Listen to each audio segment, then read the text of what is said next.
নমস্কাৰ এই মুহূৰ্তত আহি পৰিছে ৰাজ্যখনৰ বাবে ৰাতিপুৱাৰ কেইবাটাও বিগ ব্ৰেকিং নিউজ।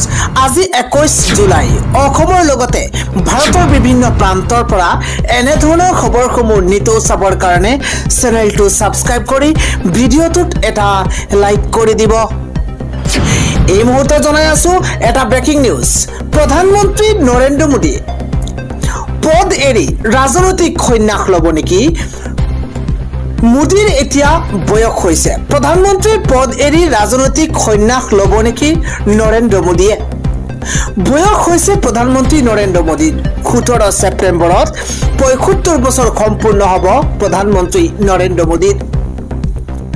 বয়সক লৈ চৰ্চা চলি থকাৰ মাজতে RSS প্ৰধান মোহন ভাগৱতৰ বিস্ফোৰক মন্তব্য। 75 বছৰ বয়সৰ পিছত আনক বাট এৰি দিব লাগে। দেশৰ ৰাজনীতিত খলকনিৰ সৃষ্টি চলাইছে মোহন ভাগৱতে। 75 বছৰ বয়স হলেই আনক সুযোগ দিয়া উচিত। 75 বছৰ বয়স হলেই যিকোনো ব্যক্তিয়ে নতুনক বাট এৰি দিব লাগে।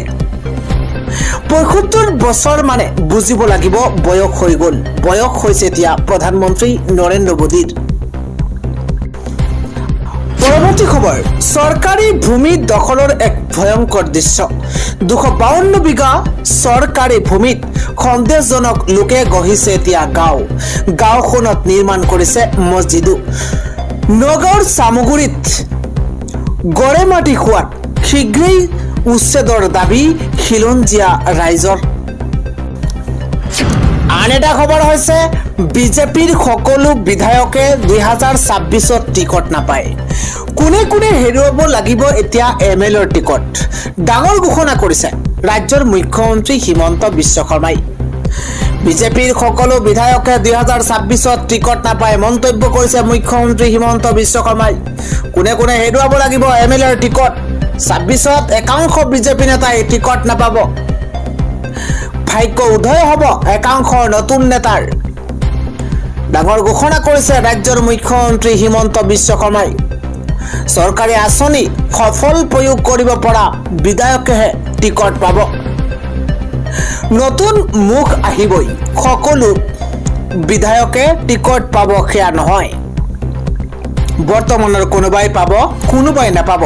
সমষ্টি পুনৰ নিৰ্ধাৰণতো বহুতৰ চিট কৰ্তন হৈছে মন্তব্য ৰাজ্যৰ মুখ্যমন্ত্ৰী হিমন্ত বিশ্ব শৰ্মাৰ। আন এটা খবৰ হৈছে এইবাৰ তৃণমূল কৰ্মীৰ ৰোষত পৰিছে মুখপাত্ৰ অৰ্ণৱ ভৰালী। অতুল বৰা, কেশৱ মহন্তৰ প্ৰশংসা কৰা মুখপাত্ৰক দালাল আখ্যা দিয়া হৈছে। এটা বিগ ব্ৰেকিং পলিটিকেল ডাঙৰ খবৰ জনোৱাৰ চেষ্টা কৰিছো। অগপৰ ভিতৰ চৰাত মহাৰণ আৰম্ভ হৈছে। অতুল বৰা, কেশৱ মহন্তক প্ৰশংসা কৰি তৃণমূল কৰ্মীৰ ৰোষত পৰিছে অৰ্ণৱ ভৰালী। এটা গুৰুত্বপূৰ্ণ খবৰ, ছয়গাঁৱত অগপৰ অভিৱৰ্তনত উত্তপ্ত পৰিস্থিতিৰ সূচনা হৈছে। ছয়গাঁৱত অগপৰ কৰ্মীৰ ৰুদ্ৰৰূপ। অতুল বৰা আৰু কেশৱ মহন্তক প্ৰশংসা কৰাৰ পাছতেই তৃণমূল কৰ্মীৰ ক্ষোভ। সম্পাদক তথা মুখপাত্ৰ অৰ্ণৱ ভৰালীৰ বিৰুদ্ধে দালালিৰ অভিযোগ উত্থাপন হৈছে। অগপৰ ভিতৰ চৰত এতিয়া মহাৰণ আৰম্ভ হৈছে। আন এটা খবৰ, 2026ত মুছলমানে হিয়া উজাৰিক সমৰ্থন দিব অখিল গগৈক। কংগ্ৰেছ এৰি এতিয়া অখিলৰ হাত ধৰিবলৈ সাজু হৈ পৰিছে শ্বেৰমান আলী আহমেদ। এটা বিগ ব্ৰেকিং ডাঙৰ খবৰ জনোৱাৰ চেষ্টা কৰিছো। মুছলমানে অখিল গগৈক হিয়া উজাৰিক সমৰ্থন কৰক মন্তব্য কৰিছে শ্বেৰমান আলীয়ে। অখিল গগৈৰ হাত শক্তিশালী কৰিব কংগ্ৰেছ বিধায়ক শ্বেৰমান আলী। উচ্ছেদক লৈ কংগ্ৰেছ সাংসদ বিধায়কতকৈ অখিল গগৈ বহুত ওপৰত। এটা গুৰুত্বপূৰ্ণ খবৰ, লাগে মোৰ বিধায়ক পদ, যাওক মই মানুহ হিচাপে জীয়াই থাকিব বিচাৰো। অখিল গগৈৰ কোৱা এই মন্তব্যকো উচ্চ প্ৰশংসা কৰিছে শ্বেৰমান আলীয়ে। কংগ্ৰেছ AIUDFতকৈ আগতে উচ্ছেদিতৰ কাষত থিয় হৈছিল অখিল গগৈ। সকলোকে লগত লৈ আগবঢ়া অসমত যদি কোনোবা ৰাজনৈতিক ব্যক্তি আছে সেয়া হৈছে অখিল গগৈ মন্তব্য কৰিছে শ্বেৰমান আলীয়ে। কংগ্ৰেছ এৰি অখিল গগৈৰ হাত শক্তিশালী কৰাৰ কথা কৈছে শ্বেৰমান আলীয়ে। মুছলমানে অখিল গগৈক হিয়া উজাৰিক সমৰ্থন কৰক এই আহ্বান জনাইছে শ্বেৰমান আলীয়ে। আজি ৰাতিপুৱাৰ পৰৱৰ্তী ডাঙৰ খবৰ 2026 নিৰ্বাচনী মহাৰণ আৰম্ভ হৈছে। ৰণৰ ডংকা বজাবলৈ অসমলৈ আহি আছে প্ৰধানমন্ত্ৰী নৰেন্দ্ৰ মোদী আৰু অমিত শ্বাহ। এটা বিগ পলিটিকেল ব্ৰেকিং নিউজ এই মুহূৰ্তত জনোৱাৰ চেষ্টা কৰিছো। 2026 নিৰ্বাচনী মহাৰণলৈ সাজু হৈছে বিজেপি। ৰণৰ ডংকা বজাবলৈ অসমলৈ আহি আছে দেশৰ প্ৰধানমন্ত্ৰী নৰেন্দ্ৰ মোদী আৰু অমিত শ্বাহ। এটা গুৰুত্বপূৰ্ণ খবৰ, 8 ছেপ্টেম্বৰত অসমলৈ আহিব প্ৰধানমন্ত্ৰী নৰেন্দ্ৰ মোদী। ইফালে 29 আগষ্টত অসমলৈ আহিব কেন্দ্ৰীয় গৃহমন্ত্ৰী অমিত শ্বাহ। মন্তব্য ৰাজ্যিক বিজেপিৰ সভাপতি দিলীপ শইকীয়াৰ।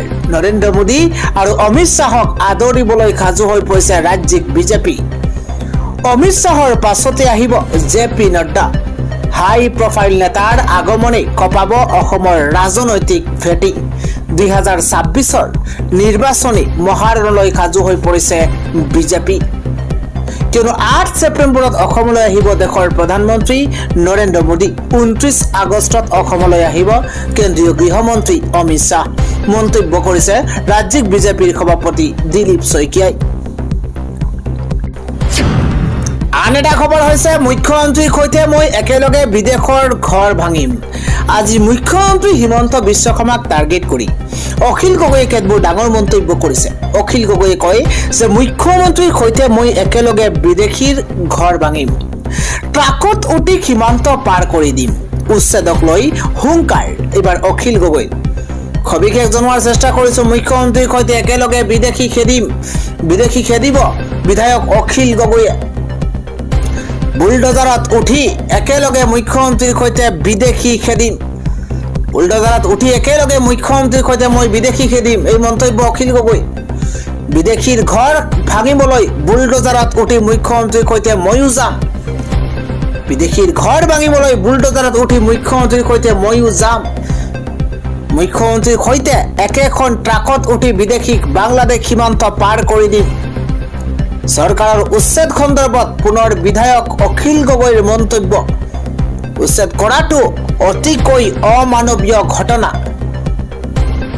সাধাৰণ লোকক উচ্ছেদ কৰাৰ পূৰ্বে সংস্থাপন দিয়ক চৰকাৰে, কিন্তু চৰকাৰে উচ্ছেদৰ নামত হিন্দু মুছলমান কৰিব নালাগে। এই আহ্বান অখিল গগৈ। হিন্দু মুছলমান কৰি উচ্ছেদ কৰিলে চৰকাৰক শাস্তি নিদিও বুলি হুংকাৰ অখিল গগৈ। ৰাইজৰ বাবে বিকল্প ভূমিৰ ব্যৱস্থা কৰিব লাগে চৰকাৰে। বিদেশীয়ে অসমৰ মাটি দখল কৰিছে যদি বিচাৰি উলিয়াব লাগে। উচ্ছেদৰ পূৰ্বেই ৰাইজৰ সৈতে চৰকাৰে আলোচনা কৰি ল'ব লাগে। বিকল্প ভূমিৰ ব্যৱস্থা কৰাৰ পিছতেই উচ্ছেদ কৰিব লাগে চৰকাৰে। মুখ্যমন্ত্ৰীৰ সৈতে একেলগে বিদেশী খেদিব বিধায়ক অখিল গগৈয়ে। আন এটা খবৰ হৈছে ডকাইতি কৰি গ্ৰেপ্তাৰ হৈছে এগৰাকী বিজেপি যুৱ মৰ্চাৰ নেতা। শ্ৰীভূমিৰ যুৱ মৰ্চাৰ নেতা টুটন দাসক ইতিমধ্যে আৰক্ষীয়ে গ্ৰেপ্তাৰ কৰিছে। এটা ব্ৰেকিং নিউজ, ডকাইতি কৰি গ্ৰেপ্তাৰ হৈছে বিজেপি যুৱ মৰ্চাৰ নেতা। শ্ৰীভূমিৰ বিজেপি যুৱ মৰ্চাৰ নেতা টুটন দাসক গ্ৰেপ্তাৰ কৰিছে ইতিমধ্যে আৰক্ষীয়ে। টুটন দাসক লগতে গ্ৰেপ্তাৰ হৈছে তাপস পাল, বাপ্পী পাল আৰু সৌৰভ পাল। ৰাহুল আৰু ৰাজদীপ পাল নামৰ দুই ব্যৱসায়িক ভাতৃৰ ঘৰত সংঘটিত কৰিছিল চুৰি কাৰ্য। ৰামকৃষ্ণ নগৰ আৰক্ষী থানাৰ অন্তৰ্গত টেঙাৰগুৰি গাঁৱত সংঘটিত হৈছে এই ঘটনা। ডকাইতি কৰি গ্ৰেপ্তাৰ হৈছে এগৰাকী বিজেপি যুৱ মৰ্চাৰ নেতা।